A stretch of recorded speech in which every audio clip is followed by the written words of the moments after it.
Hey everyone, welcome to Cruise Blog. This is Angie. Today we're going to talk about 12 shore excursions we think you should avoid on your next cruise. Let's get started.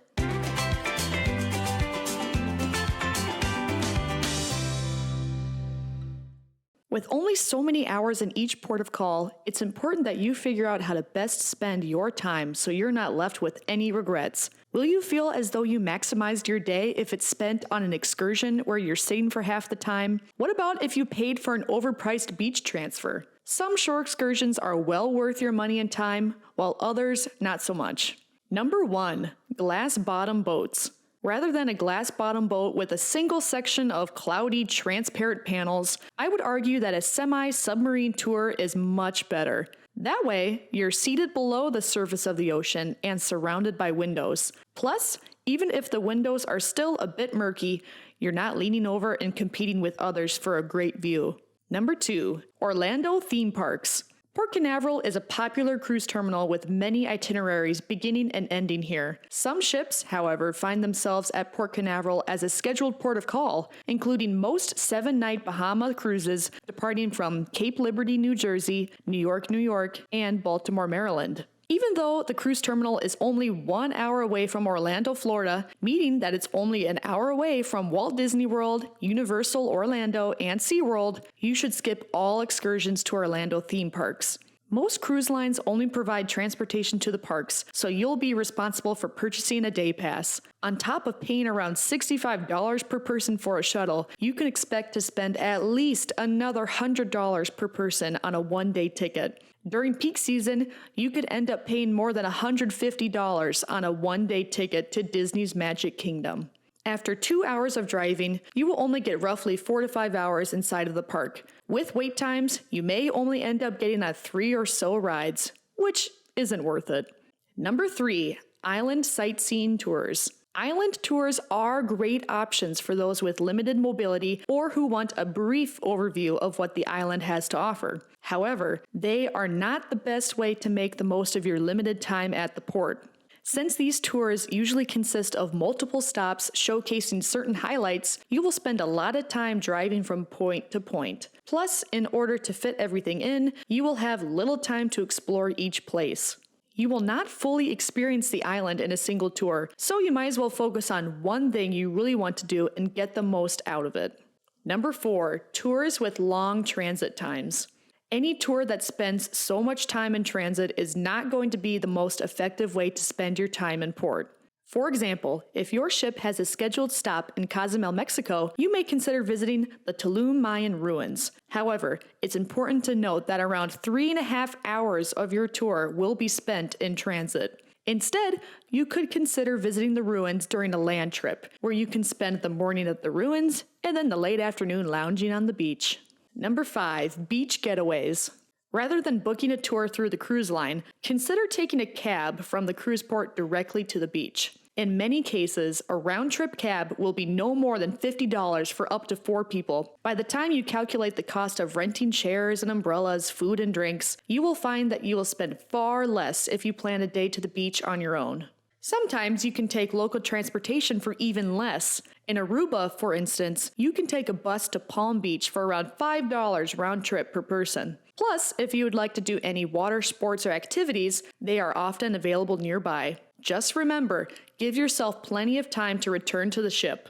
Number 6, museums. We've all seen the large tour groups in museums where half the participants look exhausted and overloaded with information. Do yourself a favor and skip the cruise line's museum excursions and grab a taxi and head to the museum on your own. You can decide how much you'd like to spend in each exhibit and take breaks throughout your visit. Number 7, Segway tours.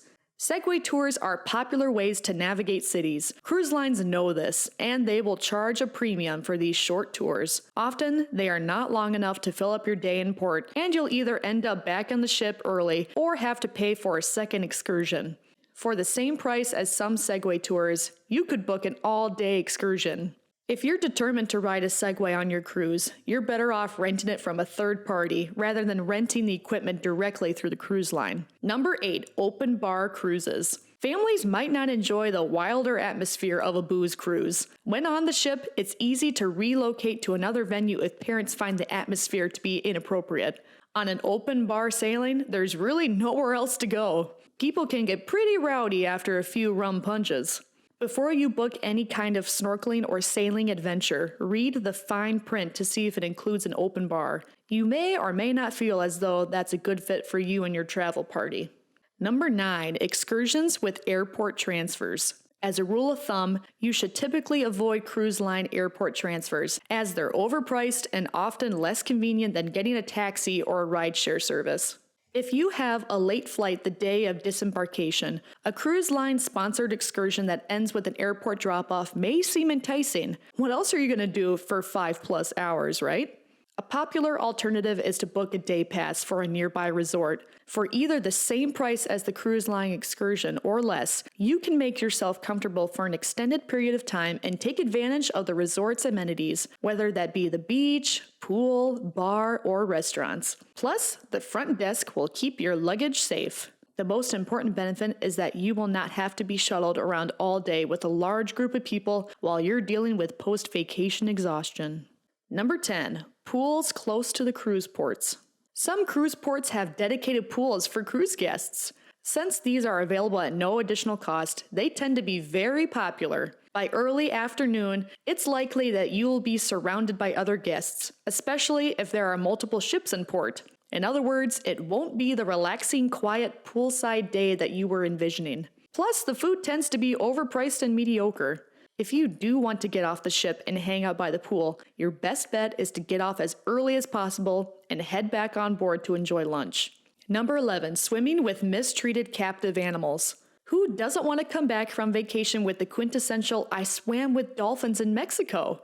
You might change your mind if you realize what your shore excursion dollars were funding, as these animals are often maltreated and overworked. There are, however, ethical ways to engage with wildlife on your cruise vacation. In Cabo San Lucas, for example, you could go on a whale watching tour. If you're traveling to the Caribbean, where swimming with captive animals is much more prominent, you can hike in a rainforest, like El Yunque National Forest in Puerto Rico, or visit a wildlife reserve. It's good practice to verify the treatment and care of the animals before booking any shore excursion with captive animals. Lastly, winging it.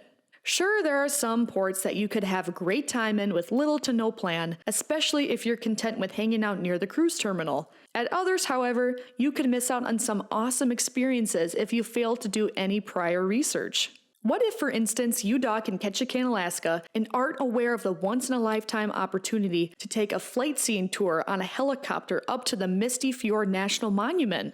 The key is to know what each port offers before you get there, and with that knowledge, if you choose to spend the day on the ship or hanging out near the cruise terminal, that's okay. Well, that's our list of shore excursions we think you should skip on your next cruise. What do you think? Have you tried one of these excursions and loved it? What's your favorite shore excursion? Leave your comments below. We love to read them. Don't forget to like and subscribe to our channel if you liked this video, and be sure to check out cruise.blog for more cruise content. Bye everybody!